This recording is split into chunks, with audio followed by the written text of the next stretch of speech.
unless you want to make loss in the stock market, don't ignore RSI. Okay, so unless in the recent days, in the March March this year, when the Nifty corrected a lot, right friends, so that time when Nifty RSI fall below 50, so I became alerted. So I'm not saying the market will definitely crash when the RSI goes below 50, but if the RSI of any index or stock goes below 50, then you have to be a little more cautious or a little more alert, okay, because it signs weakness, friends. Okay, so if you study the RSI, so you will know above 50 RSI, when it is above 50, it signals strength. Okay, RSI when it below 50, it signals weakness. Okay, so when the recently Nifty crashed like recent days in March, so I became alerted. I sold my maximum positions when RSI became 50, went below 50.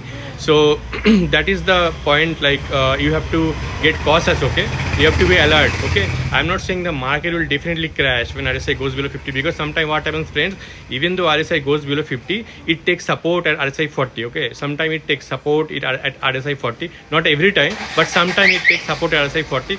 That's what I'm saying.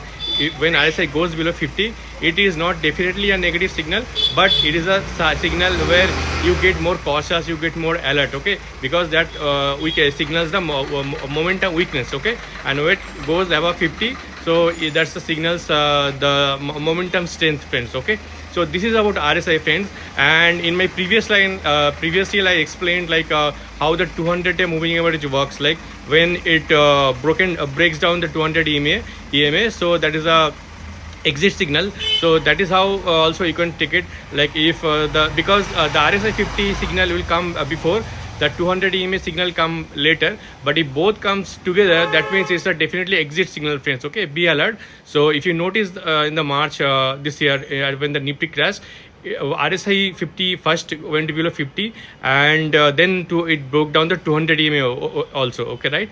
So put the questions in this reel, friends, if you have a doubt regarding the RSI. Okay, and I'll try to answer them. And thanks for watching.